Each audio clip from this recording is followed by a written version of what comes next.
Many people are concerned that if they stop smoking, they'll substitute their cigarettes with food and end up extremely fat. I'm Dr. Arthur Weaver, a cancer surgeon, and today I'm going to give you the principles on how to stop smoking without looking like a beach ball with arms. Don't miss this program.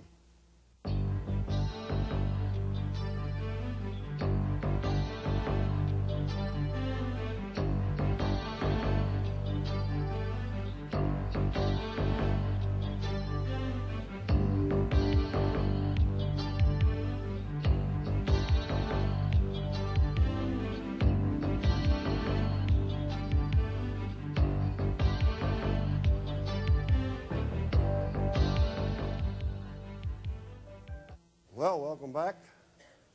Good to see you.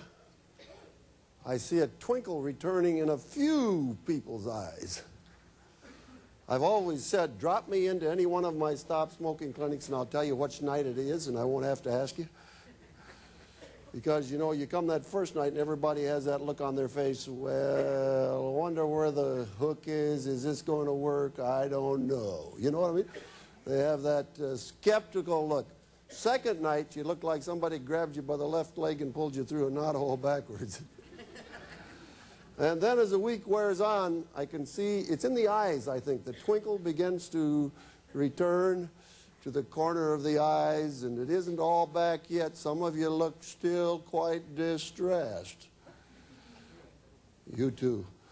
But you're all going to, you just watch now. You watch the eyes with me. Will you do that? Tomorrow night? Oh, yeah. Friday night, the twinkle will be back. Isn't that going to be good? We can just watch for that.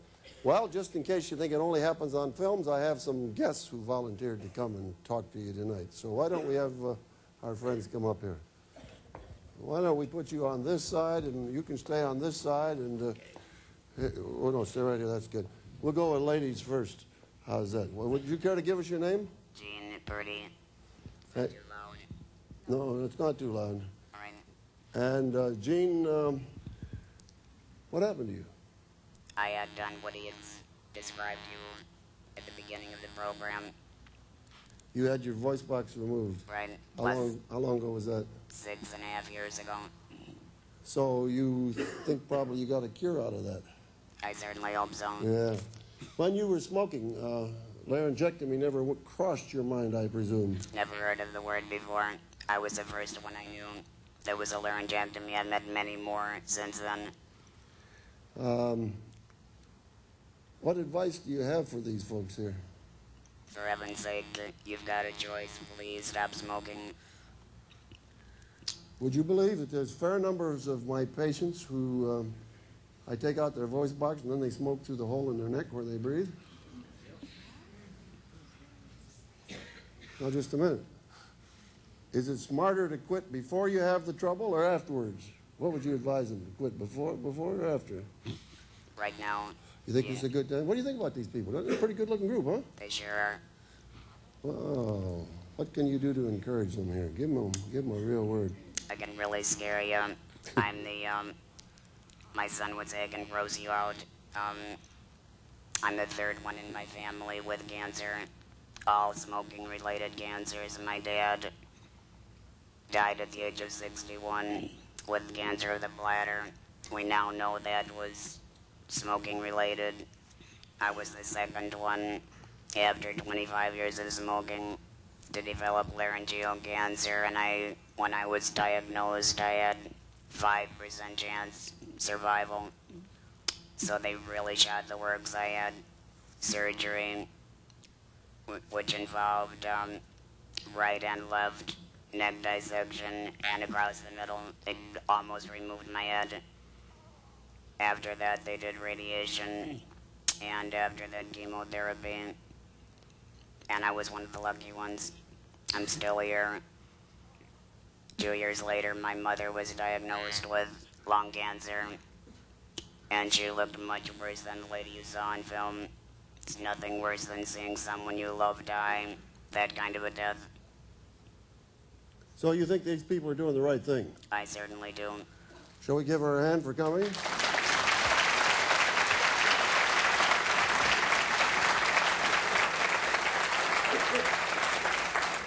Now, for your information, the type of speech she's using is electrolarynx. It's a battery that makes a little beeper sound, and then she holds it against her throat, and she's able to articulate that sound.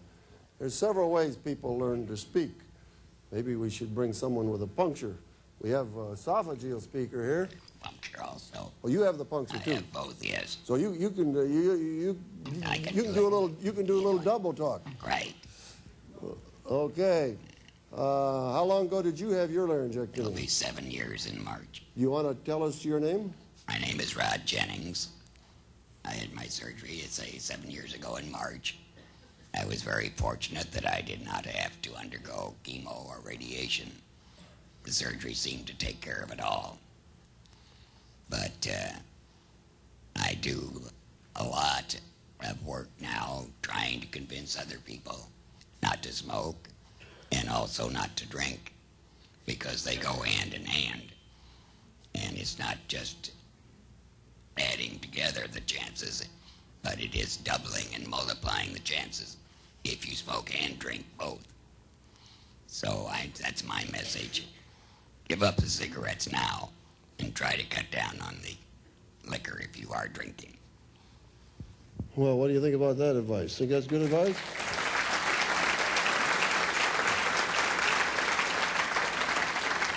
Now, you might be interested how he talks. You see, he has a little tube that goes through from his trachea into his esophagus. Well, you brought one along to show them. And this is a little one-way valve so that the fluid can't get into his trachea, but he can blow air into his esophagus. And then that vibrates back there in his pharynx. He doesn't have vocal cords anymore, and he articulates that vibrating pharynx or esophagus. Oh, yeah. Well, you can see the hole that he has here and the little tube that's stuck in it. So maybe you enjoy the technical aspects of this presentation as well. Well, we appreciate you folks coming, and thank you very much. Let's give them a hand. Appreciate you coming. Thanks a lot. God bless. Okay? Thank you. You might mention if there's any swimmers or singers in the group that's gone forever also. No swimming, no singing, she says, once this done. But you can have a distinctive type of speech. Thank you for coming.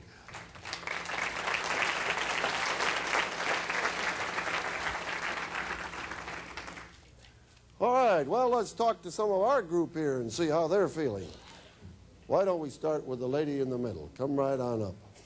These people have been picked at random from our group and have volunteered to come up. We're tickled to have you here. I'm glad to be here. What's your first name? Diane. Diane, how much are you used to smoking a while back? About 1.5 packs. Pack and a half a day. What made you decide that now was an appropriate time to quit? Well, I'm getting a little older, and I guess I'm deciding I'm not going to live forever. I'd like to be healthy, So you and it's time. Largely a health motive that has you. Any of your family encouraging you to do this, or do you have smokers in the family? My 2 kids are encouraging me, and my husband's still smoking. I saw some youngsters here with you. Yes. My daughter. She thinks Mama ought to quit. Oh, yes. Maybe that film will help her to see that Mama is going to do it, I think. I see you're wearing your button real brightly there. I wore it to work, and I'm wearing it here. So how has the program been going? Pretty well. I feel better today. Yesterday you felt a little worse. Yesterday I went crazy.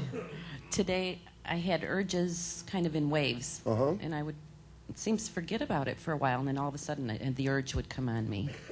So it's better. What symptoms did you have in particular? I'm very nervous. Just very nervous. Just sort of shaky and. Yeah, and I seemed to be plugged up all day today. Your head was plugged. Yeah. No headache though. No headache. No. Aren't you proud of her? She's wearing her button proudly. Thank you. All right, let's have this gentleman right here. How do you do, sir? How are you, sir? Where's your button? I slipped. Oh, today? Today. You got off the first day, and today, what happened? I don't quite know how to explain it, but I went and bought a pack of cigarettes and I had a cigarette.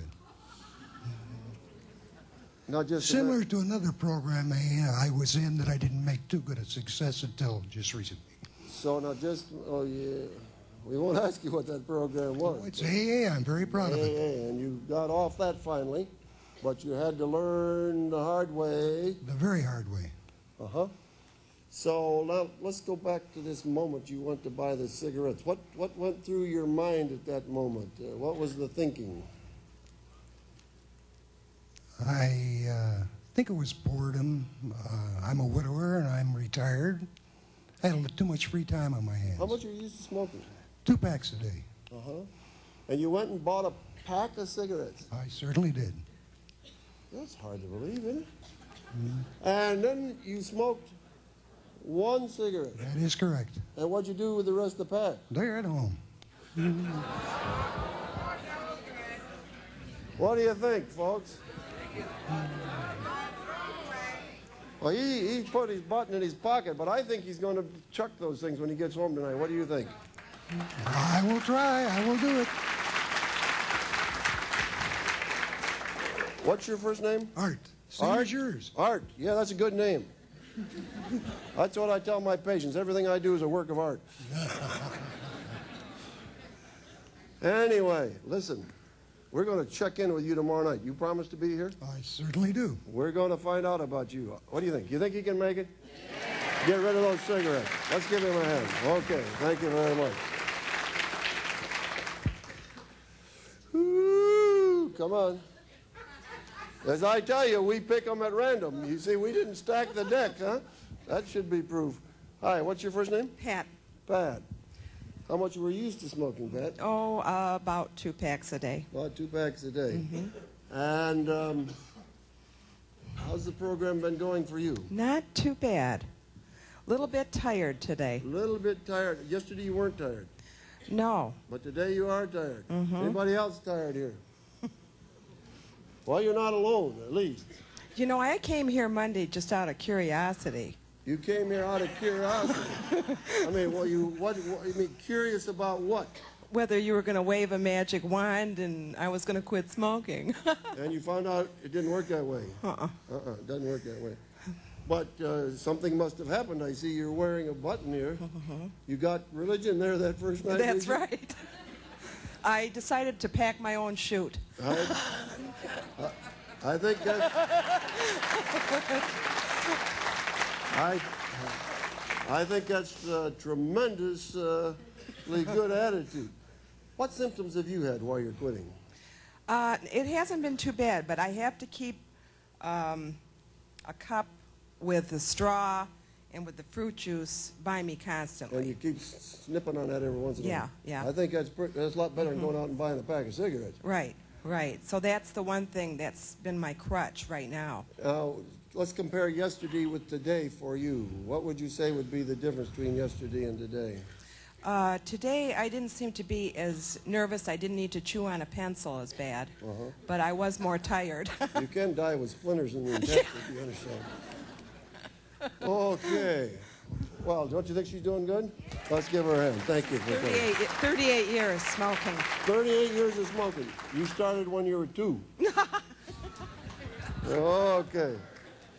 Let's have this gentleman right here. Greetings. What's your name? Stan McNiff. Stan, how much were you used to smoking? When I smoked, it was about a pack a day. Where's your button? Well, I didn't take a button this time. I took your course 23 years ago, and it worked. And I'm here tonight to support my son, to help him. Oh, you're not a smoker. No, I'm not. But you took it 23 years ago.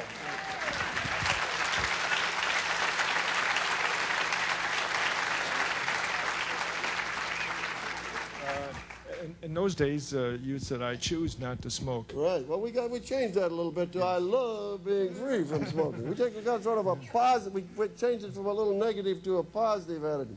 Right. You remember that pretty well then. Oh yes. When was that? It was 23 years ago, 1967. Isn't it interesting? People always remember when they quit smoking. It was 3 o'clock on the 24th. I had people come up and tell me, you know, years later, the day, where was the place?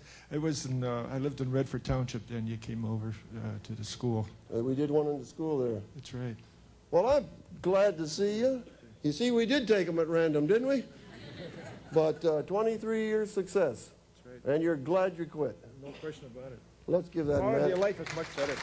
Let's give, and you're here to support someone else. That's right. Isn't that great? Let's give him a big hand. You remember last night we had this feller up here? I told him he had to come back tonight. Now, what was the story you were giving me last night here? What was that name again? My name is Fred. Fred, yeah, Fred. That was it. Okay. And as it seems to me, we had some kind of lame brain excuses or something. What was that? About the stress? Yeah, about the stress, right. And what had happened? Well, I don't know if that's a lame brain. Maybe it wasn't, but it sounded to me like an excuse. No, I think it was for real. I didn't go to work today. I just... I went to work for about a half an hour. And then you left. Well, I concentrated. I really want to make this thing work. And so I thought it was more important to quit smoking than to worry about dealing with something else. Let me tell you this. He made a very important decision. Can I share a story with you? And I'll make the same offer to you. One night I was putting on a stop smoking clinic in Milwaukee. And well, I've put these things on in a lot of places. I put them on in Karachi, Pakistan. I put them on in Taipei, Taiwan. And we put them on in Phoenix. I only go there in February. And we put them on in several other places. But this one was in Milwaukee. A few interesting things. In those days, I used to carry around a bucket with some organs in them, and I had this lung, and it was interesting. When I went through the, to check in at the airplane, you know, the fellow says, "What do you have in that bucket?" And I said, "You don't want to know."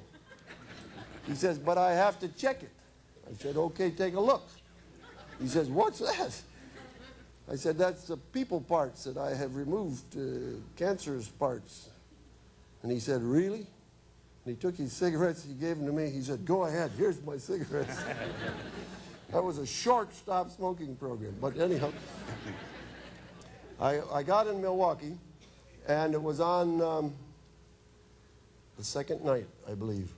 Second night, just before the program started, the phone rang in the back of the auditorium.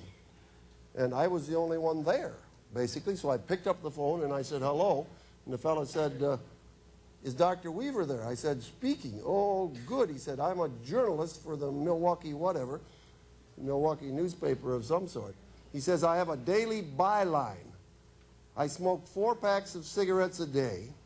I've sat in front of my typewriter for 3 hours. Nothing will come." He says, "I'm going to get fired." I said, "No, you won't get fired. Come to the clinic. I'll write you a sick leave." He says, "How can you do that?" I said, "You are sick, aren't you?" "Yeah." I said, "If you had diarrhea, what would you do?" "You'd stay home." This is worse than diarrhea. You can't even function. Not only that, I'd rather give you sick leave now than write your sick leave when you have your cancer of your throat or cancer of the lung. I said, "You come to the clinic, I'll write you the excuse, and we'll get you off that habit." He came to the clinic. About 4 months later, I received a letter from him. He said, "Dear doctor, I just wanted you to know that that night was my watershed." He said, "I was either going back to smoking or coming to the clinic. I decided to come to the clinic. I haven't smoked since the clinic. I'm off 4 packs a day, and I want you to know how happy I am for the advice you gave me. I didn't give it to you, but you took the right, you made the right decision." Yeah. And what happened today? Well, I made it for the... 24 hours. Since about 4 o'clock yesterday. And you didn't smoke? Right.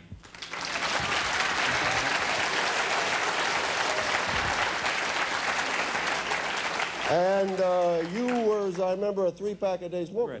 Right. Personally, let me present you Well, thank you with very his much. buddy. Let's give him a big hand. Isn't he wonderful? Let's give him a hand.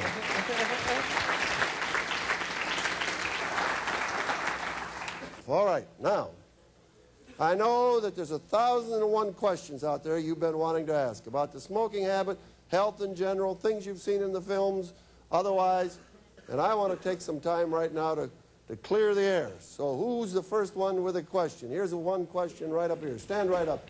And they'll come and they'll get you on the thing here. Yes, go ahead. I want to know if you ever smoked. You want to know if I ever smoked? A lot of people want to know that. I guess the assumption is that if you never smoked, you couldn't help anybody stop smoking. But I point out to many people that there are a lot of obstetricians that are men. And very few people choose their psychiatrist by the number of years he's been in the mental institution. And I must admit that I never was an established smoker. I did try corn silks once and decided it wasn't very good. But if I can put your mind at ease, I've helped over 100,000 people stop smoking.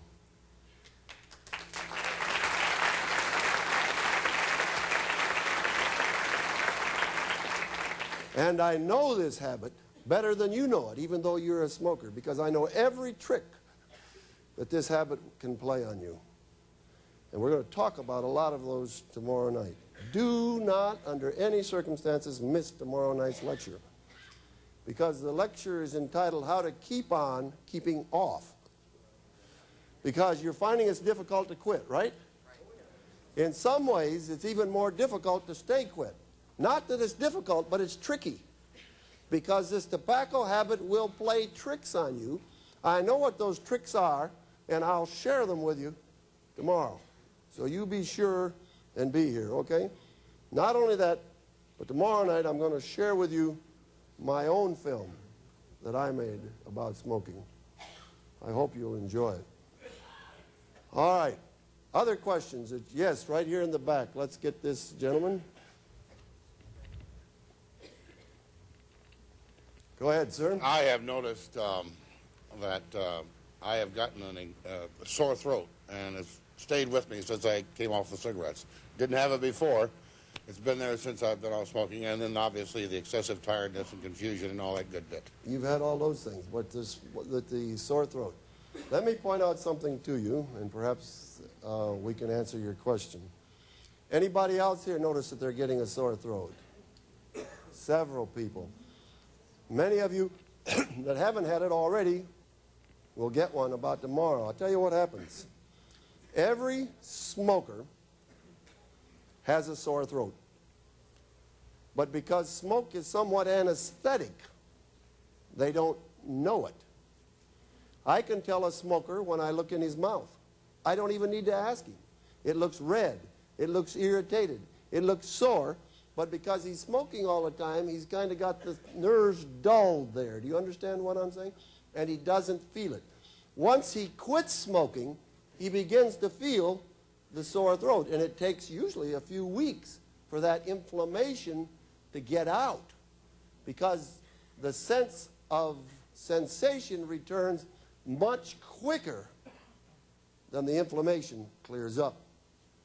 Now, some people are probably noticing they're also coughing more than they did before they quit smoking. Same principle applies. Two different things happen. Number one, sensation returns to the bronchus, okay? But in addition to that, there are little hair cells down there. Remember, we talked about those the other day, that clear out the mucus. They completely go to sleep when you smoke. They cease to work.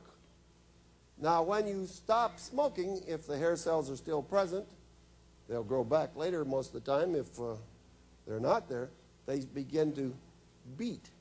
Now you've got the sensation, and you've got the crud coming up from the bottom. Do you understand what I'm saying? So you start to cough and clean it out. And that may take several weeks before you get... Did you ever clean out the basement and notice there wasn't much dust down there until you begin sweeping? Well, basically, it's the same type of thing that happens here. You're starting to clear out the mess. The other sensation that will be returning for most of you about tomorrow is your sense of smell. Many of you will discover by tomorrow that you drove here in a stinky, stinky car. And you didn't know that all of this time. Not only that, you'll find your whole wardrobe stinks.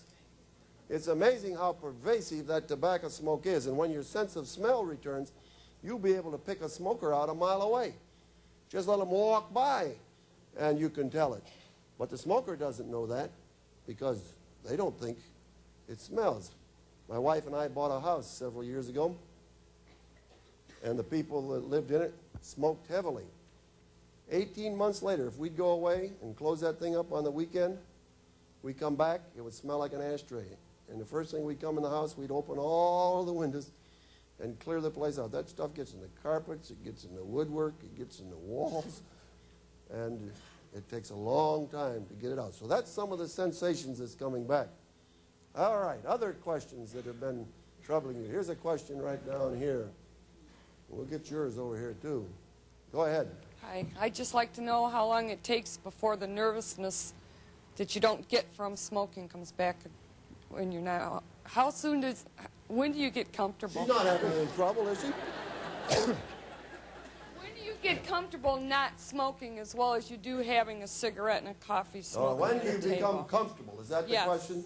Yeah. All right, the worst of the symptoms goes in 3 days, all right? Now, I'm not saying that you'll be completely comfortable. But what I'm saying is no one ever told me that the 4th day was the worst. It's a little bit like climbing a mountain. Did you ever do that? You know, there's some ups and some downs, but it's all up until you get up there on the top, and then you look out, and what do you see? Every direction looks down. And that's where you're going to be come about 4th day here, you see. Ooh, look at that. Things are looking up. But then you start down, and there's still a few ups. You know what I'm saying? As you go down the hill. And it's going to be that way. There'll be some times when you think, oh, man, I thought I was over this, but it looks like I still got it. But basically, after 4 days, it's downhill. From the physiologic point of view. Now, the psychological associations take much longer to change. And tomorrow night, we're going to get into that in some depth. Because usually it's the psychological things that take people back to smoking, and it's the physiological things that keep them from getting off from smoking. We had a question right back here. Stand right up there and we'll take your question. I've noticed in the last 2 or 3 days that I get really cold. And I've been a heavy smoker for many years. All right. And I just got my button. I've only been off for a total of about 26 hours. All right, let me tell you, thank you. Many changes take place when you quit smoking. The main effect is right down in the deepest part of your brain called the hypothalamus, where all of the mechanisms are controlled. You know, it's in the autonomic nervous system. You might want to call it the automatic nervous system. Aren't you glad we have that? You know, if you stood up and we didn't have that, you'd faint. But you stand up, your blood vessels in your feet contract, your heart gives a little extra squeeze, all because of sensations that come from your carotid arteries and tell them, hey, I need more blood. Up here, it's all automatically handled. Aren't you glad that when you eat, you don't have to say, I think I want a little more trypsin, throw in some lipase, I'll take some of these other enzymes, a little more hydrochloric acid, please. No, it's all automatically handled. Your temperature control is all automatic. And your emotional control is largely automatic. That's why some people have giddy spells, etc. So temperature control is one of those things. Some people get warm. Some people get cold. Some people think they're going through menopause. But that will clear up. Now, there's a couple of things people ask me about that they don't want to stand and talk about. One of them is, lady says, what do I do about all this gas? And another one says, I'm having diarrhea. Yeah. Your gut tract is also under automatic or autonomic control. And when you stop smoking, it may be slow in moving things along. gas accumulates because bacteria accumulate that make the gas. I don't know what to do. Live outside, I think.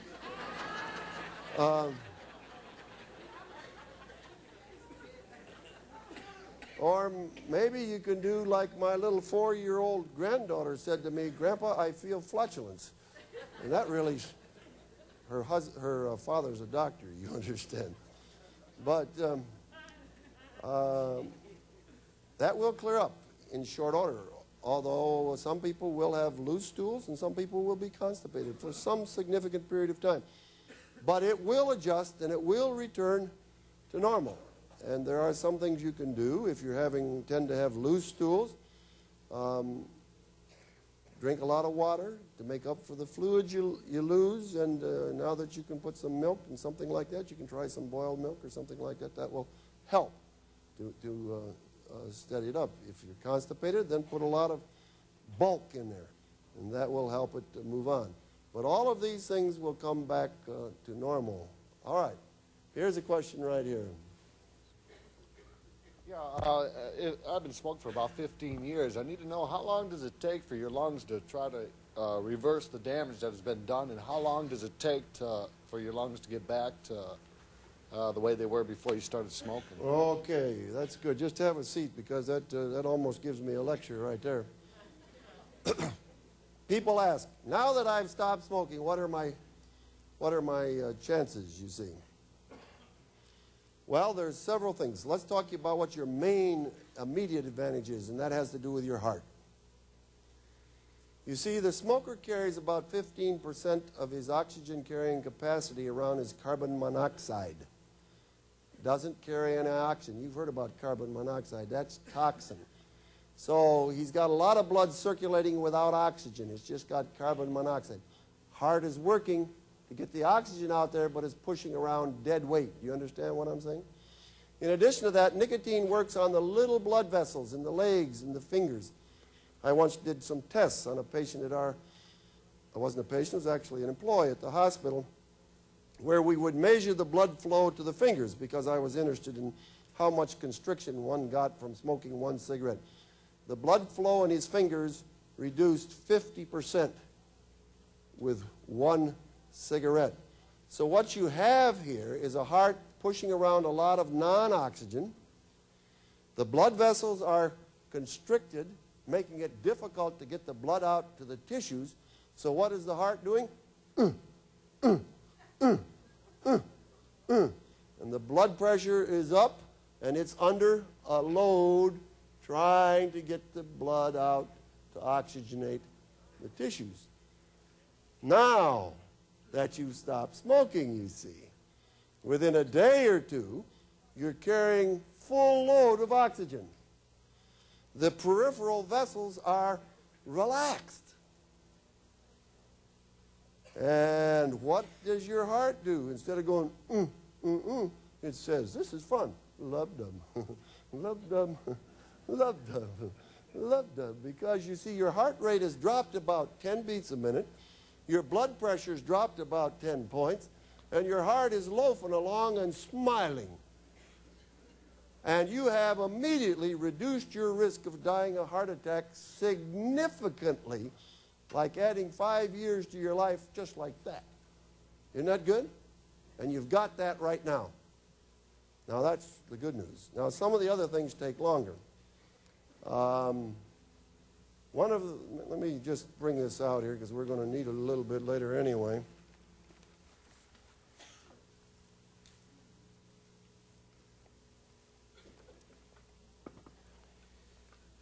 As far as the lungs are concerned, I pointed out to you that the cilia, if they're gone, it takes a while for them to come back. It takes a while for the inflammation to get out. If you have emphysema and you've actually broken the alveoli, they're non-repairable, but some of the chronic bronchitis that's associated with it may clear up, and certainly you got more oxygen carrying capacity because you got rid of the carbon monoxide, so there's gain there. Lung cancer is interesting because people say, well, it takes 10 or 15 years before you come the same as a non-smoker, and that seems a little discouraging, but let me show you how this works. Let's say this is our risk of the smoker here. This is the risk of our smoker. It's up here. Here's the risk of the non-smoker down here. And these are the years out here. 1, 2, 3, 4, 5, 6, 7, 8, 9, 10, 11, 12, something like that. What happens is that within a year to two, you'll drop this risk nearly half. And then there is a long, slow tail. Do you understand what I'm saying? So that after 4 or 5 years, you've got rid of about 80% of the risk, but it's not quite the same yet as a non-smoker. But within a year or two, your risk of cancer drops significantly. And it takes a few years before it's the same, basically, as a non-smoker. Some people say 10 years, some say 15 years. But that's because this tail is pretty flat and somewhat long. All right, other questions? Yes, here's a question right over here. I want to know how you feel about using Nicorette gum. I started using that today. Doctor gave it to me a month or so ago.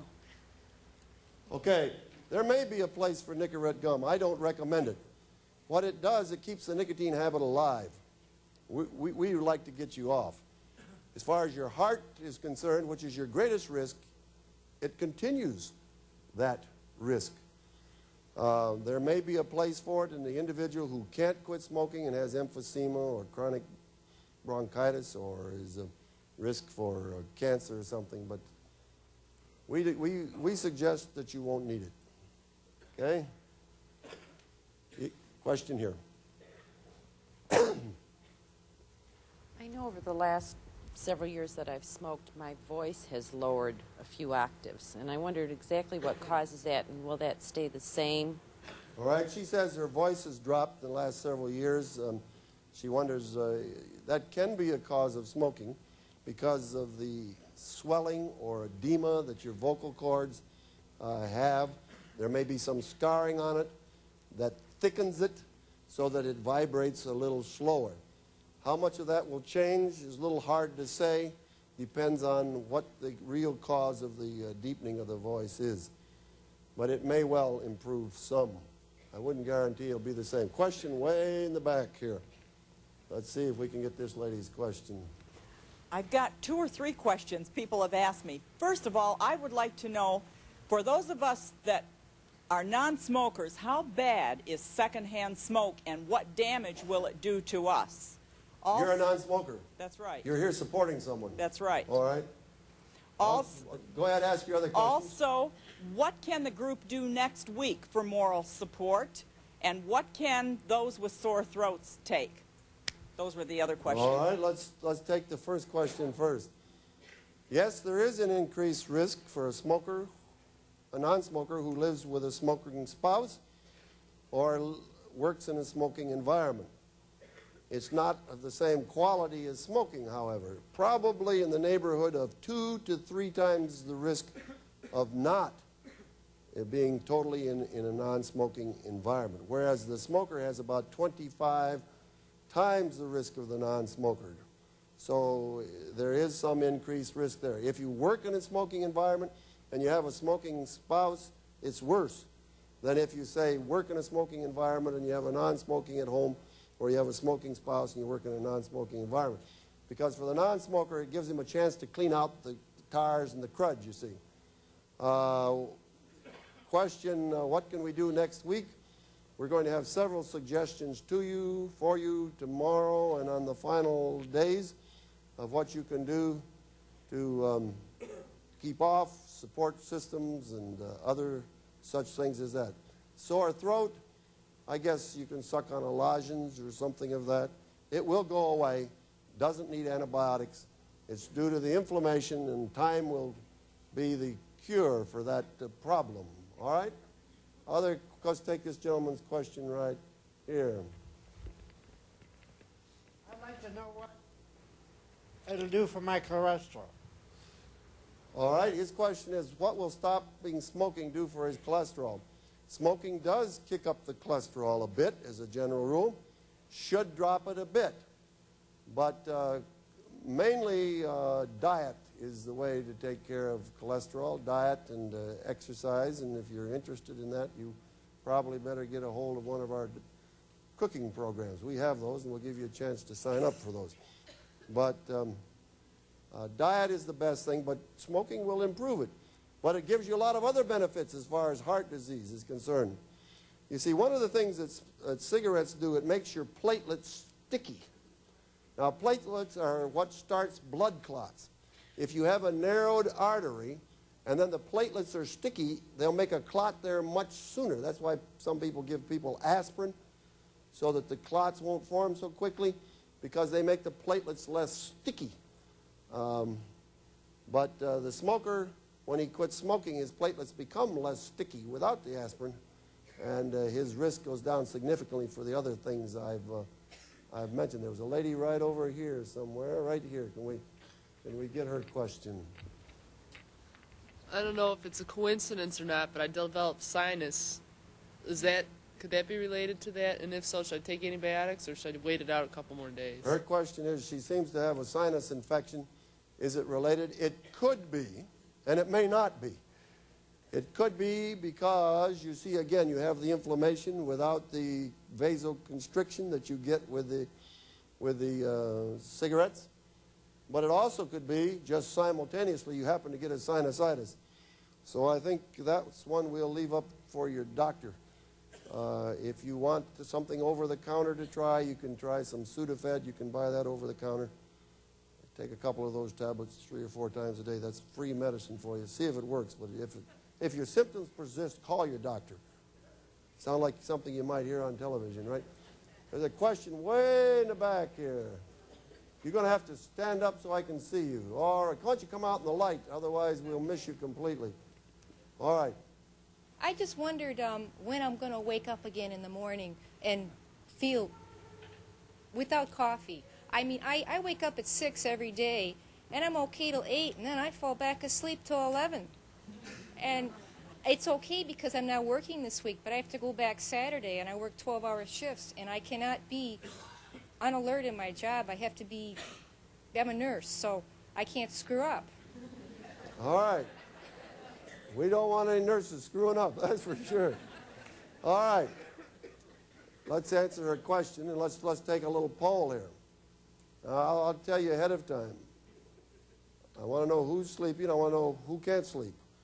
And I'll tell you right ahead, there's about 10% have trouble sleeping, and about 80% are sleepy. Let's see if I'm right. How many of you here say you're really sleepy? Let me see your hands. How many here say that you're staying awake nights when you should be sleeping? Pretty close, huh? 10%? All right, now, let me say this. For those of you who are really sleepy, what's really happened to you is that you've got your credit card. Well, let me explain that to you. I told you I took a trip to Taiwan to see my grandson. You know what? We kept putting it on our credit card. And it was a lot of fun. It wasn't any trouble, you know? And then we got home, and they sent us the bill, and I looked at it, and I said, wow! Did we spend all that money on this trip? Got the credit card.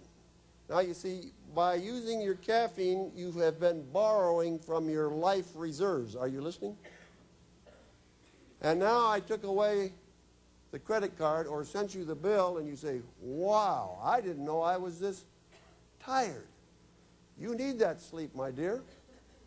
You have it coming. Don't let anybody deprive you of it, and in 2 or 3 days, you'll be awake. Because you will have paid back what you owed the system, and you won't even need the caffeine to wake up. You'll be awake and alert and alive on your own. Won't that be good? I think that'll be fun. Now, some of you that are having trouble sleeping, that may take a little longer. That has to do with that hypothalamus again. But it will straighten around. I remember a fellow at the VA hospital where I work came to one of my clinics. He told me that he only slept about 3 hours a night for the first 2 months. He said, the funniest part of it is I'm not tired. I said, I wish I could get on a program like that. but he squared around and was perfectly all right, and he didn't go back to smoking. So remember this, your body will go back to feeling normal and better than normal once you quit smoking. So your rest, as soon as you've paid it back, you'll be alert and alive and ready to go. And if you have trouble waking up in the morning, were you here last night? I explained that to you. Anybody try that cold shower? There's a few hardy souls here. I ought to ask you. We ought to ask you about it, but it worked. All right, here's a question over here. I'd like to know, first of all, about the ringing in the ears, okay? Second of all, I'd like to know if we're going to get a chance to meet your wonderful wife that you've been promising us for the last 2 days. See if somebody can get my wife to come in. She probably won't, but try. And thirdly, irritability, is it mostly the chemical change, the physical change, or is it mostly psychological, or is it a combination of both? Well, the irritability is largely physical, and it's due to the withdrawal process. I'm forgetting some of the questions here. Ringing in the ears. That's not a common one, but I'm not surprised at anything caused by this because of the fact everything is balanced, blood vessels, and the ringing in the ears is usually a vascular phenomenon. And I would suggest that'll probably take care of itself. All right, we had one. We'll take this gentleman's question right here. Is it true that the highest cases of impotency is caused by smoking? Or that the majority of it is caused by smoking? Certainly, his question is impotency. That's probably some of the good news. I figured we'd get around to it sooner or later. The commonest causes of impotency are two, I guess, vascular. One vascular, and the other one is psychological. Now, the psychological probably won't be affected, but vascular will be affected, and there's no question that one's active sex life will last much longer if they don't smoke than if they do. And I believe God invented sex, and he has some parameters that it should be conducted under. But that's good news. All right. Yes, we'll take this question here. I'm having quite a problem with concentration. You mentioned it yesterday. We didn't talk about it, but today it just seemed like everything that I was doing, just like in a daze, like it took longer to do than what I wanted to have done. 3 days and you'll be okay. Fourth, it's for sure. You'll be back on the job. Would that also be related with possibly not enough sleep or being tired? Would that? I think it's related to the whole withdrawal process. Okay. Well, we kind of cleared the air with questions, didn't we? I'm going to take just a minute or two to share. We'll probably have some more time for questions before we get done, but I wanted to share that with you. I should also tell you that that wife of mine is an excellent vegetarian cook, and she puts on cooking classes sometimes, and if you want to see my vitality, you know that I eat pretty well. Okay. As long as we're on the topic, one of the reasons why I believe our classes do as well as they do is because we try to tackle the whole person, you know? There's a lot of people that would like you to take the cigarette and pull it out of their lives and leave the rest of the life undisturbed. They're saying basically psychological attitudes, they're saying social attitudes, they're saying same spiritual attitudes, they're saying physical habits that they've always had. And if you do that, what you end up with is a big hole. Now, we try to get you to rearrange several aspects to where you have a good, solid self. Do you understand what I'm talking about? You got a good social side, you got a good spiritual side, you got a good physical side. You're doing everything right for yourself, and if you do that, you may find that when you stop smoking, you start a chain of events that you'll be happy with the rest of your life. Seriously, I've seen it happen to many friends of mine. In fact, you see these people back here helping me? Those are people that have been to programs before, and they want to come help you. And they tell me, oh, just look at those people. They're feeling better tonight, and they're right in there pitching for you.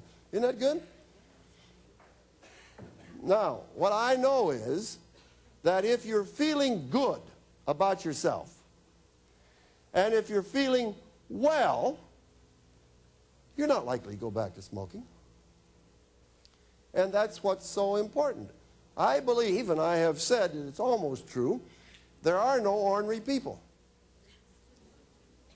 They're just people that feel badly and act badly because they feel badly. Did you ever notice that there are days when people can dump all over you and it doesn't seem to make any difference? And there are other days when somebody says something and you're up on a huff right off? What makes a difference? What makes a difference is how you're feeling about yourself as a person and how you're feeling physically. It also makes a big difference how you feel about yourself once you quit smoking. If you're feeling good about yourself, if your ego system is intact, you feel good about your spiritual self, you feel good about your physical self, you feel good about your mental self, you have good social relationships. Why you wouldn't want to mess yourself up, would you? Now, one of the things, I'm going to start meddling a little bit here, to start thinking about is what you eat. And maybe I can illustrate it this way. Most of the foods that we take in, that make a difference whether they're protein, fat, or carbohydrate, if we're going to turn those into energy, somehow we've got to get them started as blood glucose. Everything works to turn stuff into glucose. And glucose is the energy food, that's the blood sugar she was telling us about, that runs around in your veins. And that combines with oxygen, it's much more complicated than this, but we'll make it a simple formula, to produce energy.